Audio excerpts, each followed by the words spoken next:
Bonjour, nous sommes la veille de l'Ascension et je vais appeler mon billet Le temps qu'il fait le 25 mai 2022. Et quand vous entendez ce titre, Le temps qu'il fait, vous savez que c'est parce que j'ai l'intention de parler de plusieurs sujets différents et que j'aurais bien du mal à mettre un titre général. Alors, d'abord, merci aux personnes qui m'écrivent et qui me disent Monsieur Jorion, aux alentours du 15 mars, oui, mars, vous nous avez dit, je suis tombé, j'irai beaucoup mieux dans 10 jours à 6 semaines. Voilà. Et nous sommes 2 mois presque et demi, ouais, 2 mois presque et demi plus tard, et vous êtes toujours dans votre lit. Qu'en est-il? Eh bien, il en est que on a cessé de dire dans 10 jours ou peut-être dans 6 semaines. On me dit, on va dans la bonne direction.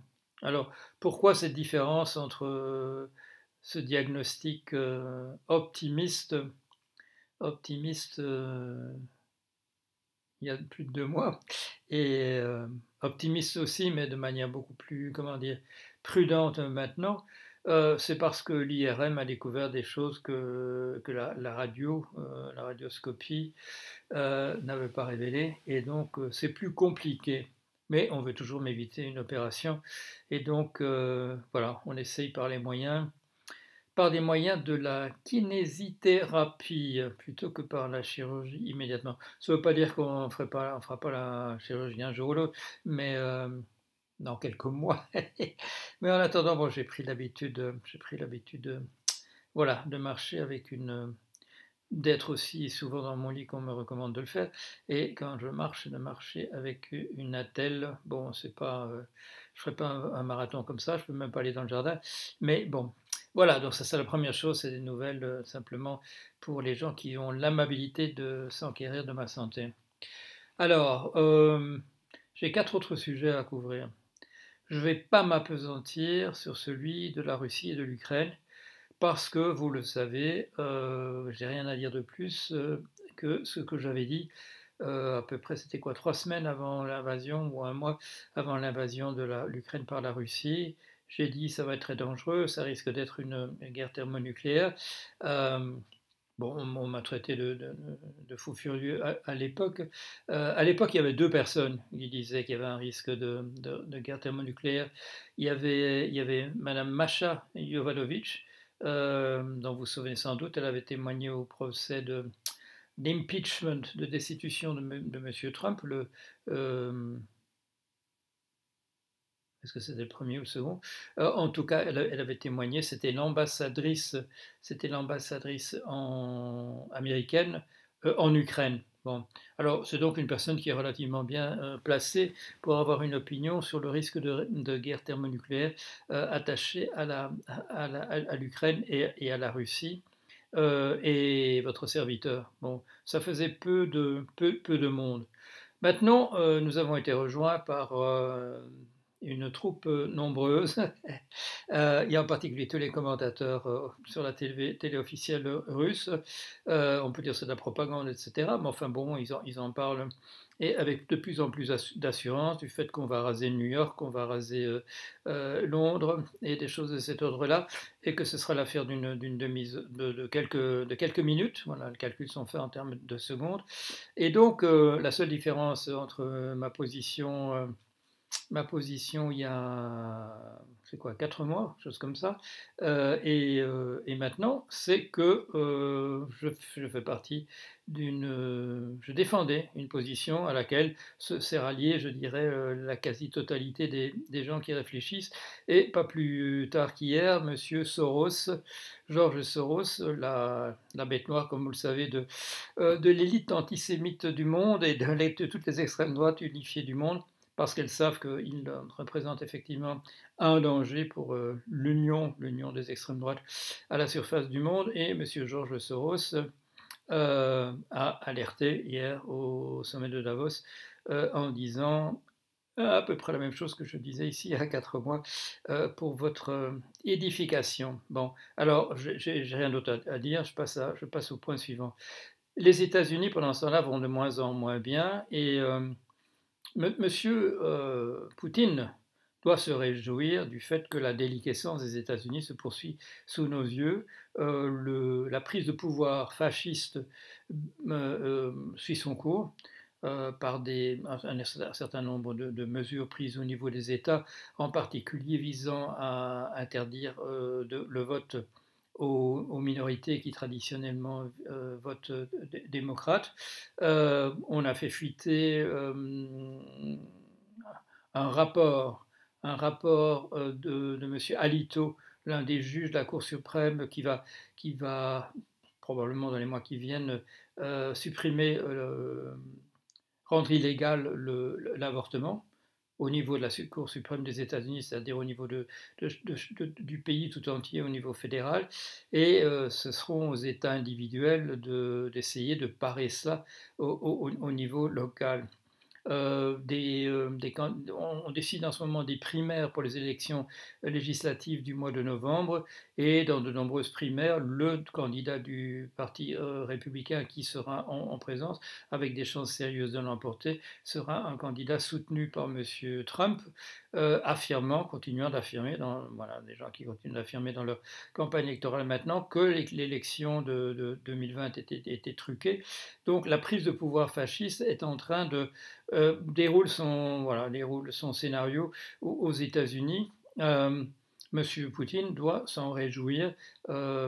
Ce sont des alliés à lui, en particulier au niveau de la presse américaine. Il y a la chaîne Fox News est tout entière encore acquise aux positions de M. Poutine et de M. Trump, qui, je vous l'ai expliqué pendant de nombreuses années, sont identiques en termes de géopolitique, de gestion des affaires intérieures et extérieures des nations, et ainsi de suite. Donc là, quelque chose, pendant que les Américains, au niveau, je dirais, officiel, parlent d'écraser la Russie héritière de l'Union soviétique et des tsars, où la réalité locale est beaucoup plus sinistre. Et se poursuivent les assassinats en série. C'était quoi? C'était même pas une semaine, je crois. Une tuerie à Buffalo, dans l'État de New York, par un suprémaciste blanc adepte de la théorie du remplacement, ayant écrit un grand manifeste. Avec son gilet pare-balles, il était en direct sur les réseaux sociaux à montrer comment il assassinait délibérément des gens qui étaient des Afro-Américains. Il était allé délibérément dans un quartier où il savait que la plupart des gens dans une grande surface seraient effectivement des Afro-Américains. Hier, c'est au Texas qu'une personne, le bilan est malheureusement provisoire. Le dernier chiffre que j'ai vu, c'est 15 enfants au niveau de l'école primaire tués par un massacreur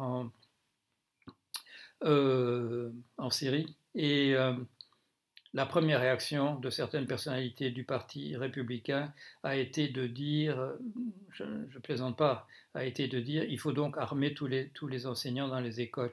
Un moyen de plus de vendre des armes, un moyen de plus de permettre à une partie de la population de se préparer à une guerre civile.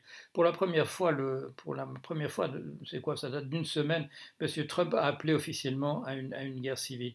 Un pays qui n'est pas parvenu en un an et demi à arrêter l'auteur d'un coup d'État, raté je veux bien, est un pays qui, voilà, vous me l'accorderez, est absolument en difficulté, et un pays où, comme le dit la presse aujourd'hui, enfin la presse qu'on appelle libérale là-bas, ce qui veut dire de gauche chez nous, qui dit ce qui caractérise l'enseignement aux États-Unis, c'est que le risque pour les enfants d'aller à l'école, et pas simplement pour les enfants d'aller à l'école, de se rendre simplement dans un supermarché. Une actualité plus personnelle. Si vous me suivez sur mon blog, vous m'aurez vu relativement peu présent ces temps derniers, sauf à faire de temps en temps, en fin de soirée, des hit parades pour essayer, les 15 meilleurs films de Jack Nicholson ou de Clint Eastwood. Comme je l'ai expliqué à ceux qui n'avaient pas compris, c'est une manière pour moi de composer un message avec des éléments, de faire une sorte de rébus avec un message caché plus ou moins apparent en faisant une mosaïque de choses. Le but n'est pas d'exprimer véritablement ni mon sens esthétique, ni une opinion sur la qualité de ces films. C'est pas ça que je cherche à faire. J'essaye de raconter une petite histoire avec 15 très beaux rôles pour de très, très grandes actrices et des choses de cet ordre-là. Ce sont un peu des reflets d'une époque que j'essaye d'offrir. Et heureusement, le découpage des films sur YouTube permet de pratiquement composer, je dirais, un peu de composer une phrase en mettant cinq vidéos les suites à la suite les unes des autres. Qu'est-ce que je fais à part ça et qu'est-ce qui me distrait essentiellement de l'activité sur le blog? C'est la ressuscitation du projet Anela. Alors, pour ceux qui n'ont jamais entendu cette expression d'Anela, Associative Network with Emergent Logical and Learning Abilities. Pourquoi c'est dit en anglais? C'était pas pour un effet de mode, c'est parce que les personnes qui me payaient pour le faire, c'était British Telecom, et c'était un collègue qui avait composé ce très bel acronyme par une description du système que j'avais mis au point, réseau associatif aux propriétés émergentes de logique et d'apprentissage. Et on est en train, voilà, une petite équipe, on est en train de ressusciter ça. Et qu'est-ce que ça montre? Ça montre une chose essentiellement. Donc ça a été composé entre 87 et 90. Donc la dernière fois que je me suis occupé de ça, c'était il y a 32 ans. Pourquoi est-ce que c'est ressuscité? C'est parce que l'année dernière, on s'est aperçu, dans les milieux de l'intelligence artificielle de pointe, que mon travail était un travail de pionnier. J'avais d'ailleurs publié un livre à l'époque. C'est pas la couverture d'origine. Ça a été réimprimé par l'amabilité des éditions du Croquant. C'est un livre qui, à l'origine, a été publié en 1989. Le petit dessin, vous l'aurez reconnu sans doute, c'est un tableau de Paul Klee qui date des années 30.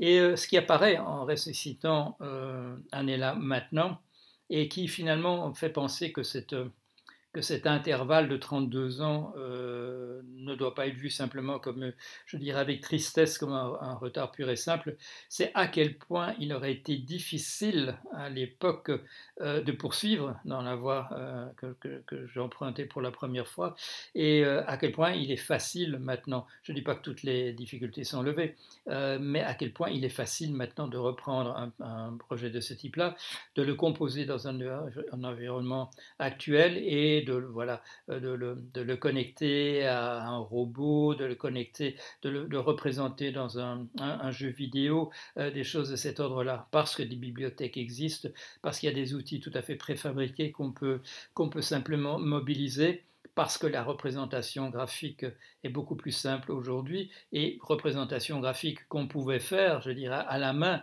à l'époque, mais qui devait sans doute tourner une heure sur l'ordinateur dont on disposait. Maintenant, avec la puissance de feu des ordinateurs, il est possible d'encore d'aller beaucoup plus vite, même si je souris parce que ce matin, je parlais à quelqu'un qui était encore quand même en train de crasher sa machine, une machine qui doit être, je ne sais pas, allez, je dis un chiffre à tout hasard, 10 000 fois plus puissante que celle qu'on utilisait en 1987. Donc, il aurait été très très difficile en réalité.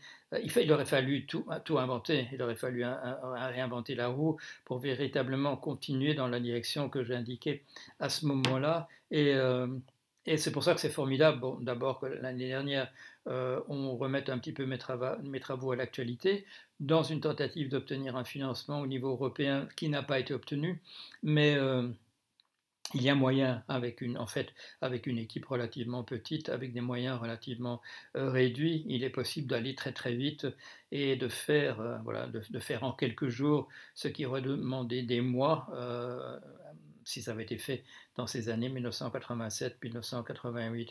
Alors, je vous tiendrai au courant, bien entendu, on vous dira je dis on parce que c'est une équipe, on vous dira où on en est quand on aura vraiment des choses à montrer. Dernière chose que je voudrais mentionner. J'ai fait une série de vidéos parce que récemment, de 4 si j'ai bon souvenir, parce que j'ai commencé à regarder la série En thérapie. Pour une raison qui m'échappe, alors que je suis psychanalyste, voilà, en plus des autres choses que je fais, je n'avais pas eu de curiosité de regarder ça. J'ai commencé à le regarder. J'ai été séduit, c'est parce que j'ai vu la série française. Je vous ai tout de suite fait, voilà, après avoir vu 1 ou 2 épisodes, tout de suite une petite vidéo, et j'en ai fait d'autres. Et j'étais arrivé récemment jusqu'à l'épisode 13 de la saison 1. Voilà. Depuis, j'ai vu les épisodes de 14 à 18 et le prochain que je regarderai, c'est le 19. Mais grâce à vous, euh, lecteur de mon blog et personne qui avait l'amabilité de regarder mes vidéos, vous avez attiré l'attention sur une première chose que j'avais rapidement notée, mais bon, je ne m'étais pas concentré là-dessus, qu'il s'agit d'une transposition en français d'une série à l'origine israélienne qui date, si je me souviens, de 2005, et de me dire, la série israélienne est toujours visible sur Arte. Si vous voulez comparer la série française avec la série américaine, vous pouvez le faire. Alors j'avais compris que, pardon, la série israélienne, j'avais compris qu'un grand nombre de transpositions étaient faites dans une vingtaine de pays. Si j'ai vraiment la curiosité, je peux aussi regarder celle qui a été faite dans ma langue maternelle, en néerlandais, un jour. Mais je suis allé, j'ai commencé à regarder la série israélienne, la série d'origine, celle qui a été transposée par tous les autres. Ce que j'ignorais, c'était à quel point la série française collait à la série israélienne. J'avais l'occasion de voir que la série américaine avait été une simple traduction. Voilà, on avait pris carrément le dialogue de la série israélienne, on l'avait traduit en américain et on n'avait fait aucune tentative d'adaptation. En français, puisqu'on intervient quand même peut-être une quinzaine d'années après la série originale, on l'a adapté à des thèmes, voilà, ça se passe en principe en 2015, et les événements en arrière-plan, ce sont les tueries du 13 novembre, les événements du Bataclan, et voilà, les tueries le même jour dans les rues. Mais à part cette transposition de ce qui est, voilà, le milieu israélien avec la guerre larvée avec la Palestine tout autour, à part cette transposition en France sur les événements terroristes de 2015, je m'aperçois qu'effectivement, il y a parfois des transpositions pures et simples. Il y a des choses qui sont un petit peu différentes. Je trouve qu'il y a davantage d'humour dans la série israélienne. Il y a davantage de chaleur humaine aussi. J'ai loué abondamment certains des acteurs déjà. J'ai déjà fait pour Madame Céleste Brunquel. J'ai déjà parlé de Monsieur Frédéric Pierrot dans le rôle principal, de Carole Bouquet dans le rôle de sa contrôleuse.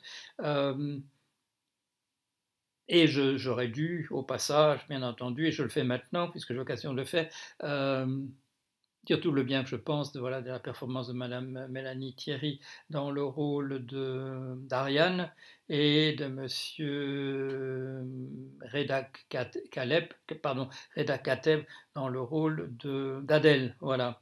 Très, très, très bien joué, et j'ai déjà signalé, même si je n'ai pas mentionné le nom des acteurs au passage. Mais je dirais d'une certaine manière, le charme est rompu. Le charme est rompu parce que les personnages sont plus attachants dans la série israélienne. Le psychanalyste est, dans la série française, souvent perplexe. Dans la série israélienne,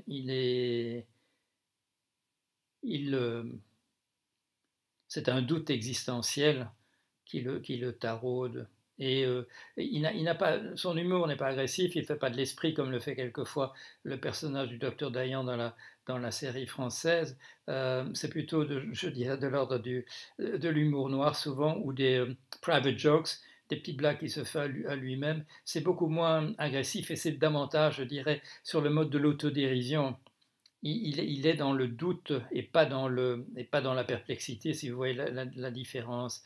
Euh, les autres personnages aussi, j'ai le sentiment, entre Ayala, qui est l'équivalent du personnage de Camille du côté israélien, euh, Camille, jouée donc par Céleste Brunquel, c'est très très bien joué, mais c'est une jeune femme qui est, je dirais, un peu de l'ordre, sur l'ordre du pathétique. Euh, et alors que le personnage d'Ayala, c'est un personnage sur le mode, je dirais, du vénéneux, alors qu'elles disent la même chose. Alors qu'elles disent la même chose. Et là, c'est le jeu des acteurs. Ce sont les mimiques, c'est la manière dont c'est fait, c'est la manière dont la personne se présente.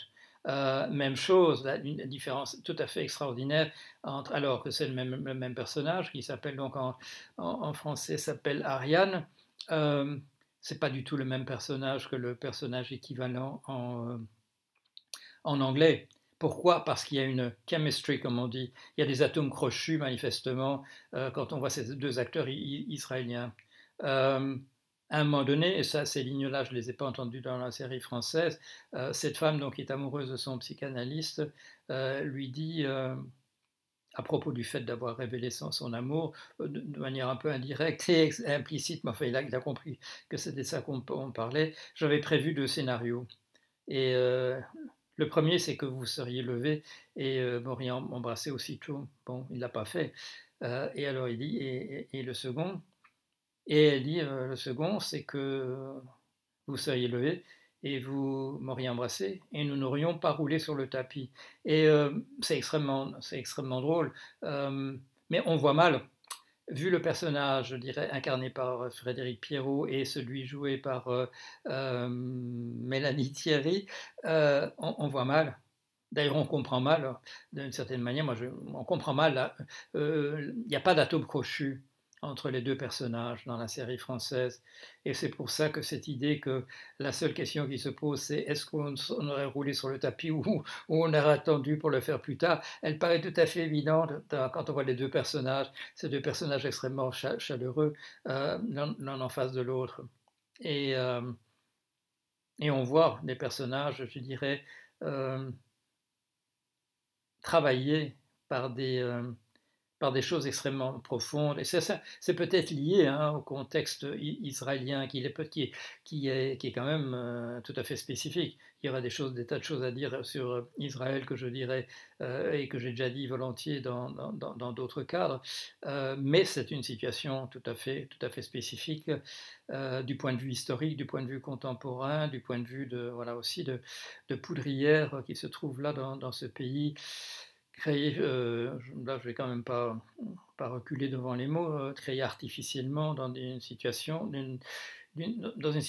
et d'une manière pas toujours, comment dire, admirable. Mais voilà, mais voilà. Alors, de mon point de vue, qu'est-ce que ça va faire? Euh, je crois que je vais rester en panne pendant un certain temps dans la vision de... je ne vais pas tout de suite regarder l'épisode 19 dans la saison 1. Je vais d'abord rattraper mon retard dans la saison jusqu'à l'épisode 18 dans la série israélienne. Et mon sentiment, c'est que je vais pas abandonner la série française qui est très bien faite et pour laquelle je n'ai que des compliments. C'est simplement, j'ai des choses à dire voilà, quand je compare les deux.